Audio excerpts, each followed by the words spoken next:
नमस्कार दोस्तों, आज मैं फिर हाजिर हूँ एडवोकेट एवं परिवार मित्र सतीश अवस्थी। दोस्तों, आज हम इस बात पर चर्चा करेंगे कि यदि मियाँ बीवी में झगड़े के बाद पत्नी अपने पति के खिलाफ दहेज की एफआईआर दर्ज करवा देती है, उसके बाद दोनों पति पत्नी में राजीनामा हो जाता है और इस राजीनामा के आधार पर पति संबंधित अधीनस्थ न्यायालय में इस आशय की एक एप्लीकेशन लगाता है कि दोनों पक्षों में राजीनामा हो गया है और अब कोई विवाद नहीं है। वह अपनी पत्नी का एक हलफनामा भी प्रस्तुत करता है जिसमें उसकी पत्नी कहती है कि अब वह इस मामले को चलाना नहीं चाहती है, लेकिन अधीनस्थ न्यायालय पति के ऐसे प्रार्थना पत्र को खारिज कर देती है। जब यह मामला हाईकोर्ट में जाता है तो हाईकोर्ट भी ऐसी कार्रवाई को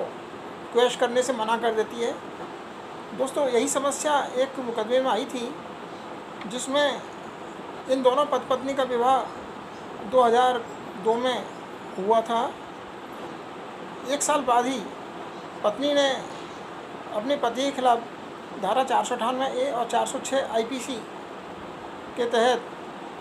मध्य प्रदेश के बैतूल ज़िले में जहाँ वह पत्नी निवास करती थी वहाँ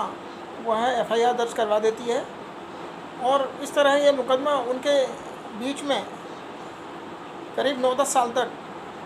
चलता रहता है और 9-10 साल के बाद उनके रिश्तेदार, मित्र, परिवारजन वगैरह उन दोनों के बीच में राजीनामा करवाने का प्रयास करते हैं और वे सफल भी हो जाते हैं। राजीनामा होने के कारण 4 मार्च 2012 को अधीनस्थ न्यायालय में इस आशय की एक एप्लीकेशन पेश कर देते हैं कि दोनों के बीच में राजीनामा हो चुका है, अब पत्नी इस मामले को चलाना नहीं चाहती है, इसलिए 498A और 406 आईपीसी की इस कार्रवाई को ड्रॉप करते हुए ख़त्म किया जाए, दाखिल दफ्तर किया जाए। लेकिन अधीनस्थ न्यायालय ऐसा करने से इनकार कर देती है और कहती है कि यह मामला नॉन कंपाउंडेबल धाराओं से संबंधित है, इसलिए ऐसी शक्तियाँ अधीनस्थ न्यायालय को प्राप्त नहीं है कि वे ऐसे मुकदमे को राजीनामा के आधार पर ख़त्म कर सकें, दाखिल दफ्तर कर सकें। इस निर्णय से व्यथित होकर पति माननीय मध्य प्रदेश हाईकोर्ट की शरण में जाता है और वहाँ मध्य प्रदेश हाईकोर्ट भी उनकी धारा 482 सीआरपीसी के तहत पेश की गई पिटीशन को यह कहकर खारिज कर देता है कि यह मामला धारा 498 406 आईपीसी से संबंधित है, जो कि नॉन कंपाउंडेबल है। इसलिए धारा 482 सीआरपीसी के तहत हाईकोर्ट को जो शक्तियाँ प्राप्त हैं उनके तहत नॉन कंपाउंडेबल धाराओं में वह पति के खिलाफ इस एफआईआर को क्वेश करने में समर्थ और सक्षम नहीं है और इस तरह माननीय मध्य प्रदेश हाईकोर्ट भी पति को राजीनामा के आधार पर भी यह अनुतोष देने से इनकार कर देती है। पति माननीय उच्चतम न्यायालय की शरण में पहुंचा। माननीय उच्चतम न्यायालय के समक्ष यह प्रश्न उठा कि क्या जहां दोनों पक्षकारों के बीच में राजीनामा हो चुका हो, पत्नी ने यह हलफनामा दिया हो कि वह अब इस मुकदमे को अपने पति के खिलाफ चलाना नहीं चाहती है, इसके बावजूद भी हाई कोर्ट ने पति के खिलाफ पेश एफआईआर को क्वेश करने से इनकार कर दिया। क्या हाई कोर्ट को वास्तव में ऐसी शक्तियां प्राप्त नहीं हैं? पति के एडवोकेट ने इसमें बहस करते हुए बीएस जोशी बनाम स्टेट ऑफ हरियाणा का एक केस का उदाहरण देते हुए कहा, इस केस में माननीय उच्चतम न्यायालय ने 2003 में कहा है कि यदि ऐसे फैमिली डिस्प्यूट, ऐसे मैट्रिमोनियल डिस्प्यूट जिनमें दोनों मियाँ बीवी में राजीनामा हो चुका है और वह इस राजीनामा के आधार पर यदि पत्नी के द्वारा अपने पति के खिलाफ पेश की गई एफआईआर को क्वेश किए जाने की हाईकोर्ट से प्रार्थना करते हैं, तो ऐसे राजीनामा के आधार पर हाईकोर्ट को धारा 482 सीआरपीसी के तहत ऐसी समस्त शक्तियाँ प्राप्त हैं और धारा 320 सीआरपीसी इसमें कोई भी अवरोध पैदा नहीं करती है। माननीय उच्चतम न्यायालय ने कहा कि धारा 482 CRPC के तहत हाईकोर्ट्स को जो अंतर्निहित शक्तियाँ प्राप्त हैं वह काफ़ी व्यापक और अनंत हैं। यदि किसी वैवाहिक मामले में दोनों पक्षकारों के बीच में राजीनामा हो चुका है और अब वे दहेज प्रकरण से संबंधित मुकदमे को पेश कराना चाहते हैं, तो ऐसे समझौते के आधार पर हाईकोर्ट को ऐसे फौजदारी मुकदमों को FIR को कैश कर देना चाहिए और धारा 320 CRPC इसमें कोई भी अवरोध पैदा नहीं करती है। माननीय उच्चतम न्यायालय ने कहा कि ऐसे समय में जब वैवाहिक मामलों की बाढ़ आई हुई है, तब यदि दोनों पक्षकारों के बीच में राजीनामा हो जाता है तो न्यायालयों का यह कर्तव्य है कि वह ऐसे राजीनामा को प्रोत्साहित करे।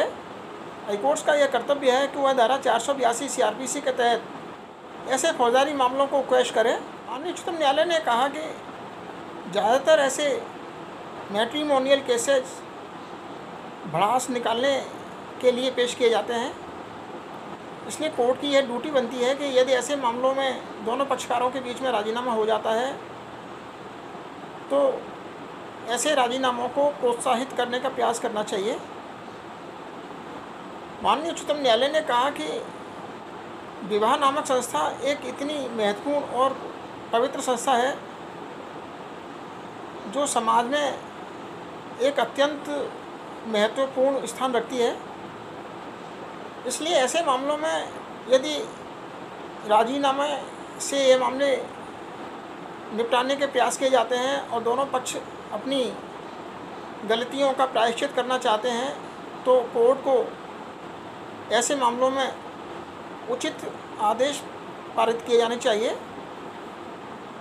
माननीय उच्चतम न्यायालय ने कहा कि ऐसे मामलों में जहां राजीनामे बिना किसी दबाव या धमकी के हुए हों और कोर्ट यह आश्वस्त हो गई हो, संतुष्ट हो गई हो कि ऐसा राजीनामा सौहार्दपूर्ण वातावरण में किया गया है, तो ऐसी सावधानी और किफ़ायत बरतते हुए ऐसे मामलों में अनुमति प्रदान कर देनी चाहिए, जब तक कि कोर्ट को ऐसा ना लगे कि यदि ऐसी अनुमति प्रदान की गई तो कोर्ट की ऐसी प्रक्रिया का दुरुपयोग होगा। इस प्रकार माननीय उच्चतम न्यायालय ने इसमें अपना फैसला देते हुए कहा कि हाईकोर्ट का 4 जुलाई 2012 का आदेश अपास्त किया जाता है। ऐसे मामलों में जिनमें दोनों पक्षकारों के बीच में सौहार्दपूर्ण वातावरण में राजीनामा हो गया हो, वहाँ हाईकोर्ट को धारा 482 CRPC के तहत ऐसे फौजदारी मामलों को क्वैश करने की समस्त शक्तियाँ प्राप्त हैं। इस प्रकार माननीय उच्चतम न्यायालय ने पत्नी के द्वारा अपने पति के खिलाफ पेश की गई धारा 498A और 406 IPC के तहत FIR को क्वैश किए जाने के आदेश प्रदान किए और इस तरह माननीय उच्चतम न्यायालय द्वारा यह मामला निर्णित किया। तो दोस्तों, आशा है आपको आज का यह निर्णय और इस निर्णय के आधार पर सुनाई गई यह कहानी ज़रूर पसंद आई होगी। मैं इसी प्रकार रोज़ आपके समक्ष इसी प्रकार की समस्याएं और उन समस्याओं से संबंधित माननीय उच्चतम न्यायालय की ऐसी ही नज़ीरें पेश करता रहूँगा। तो फिर मिलते हैं कल, तब तक के लिए नमस्कार।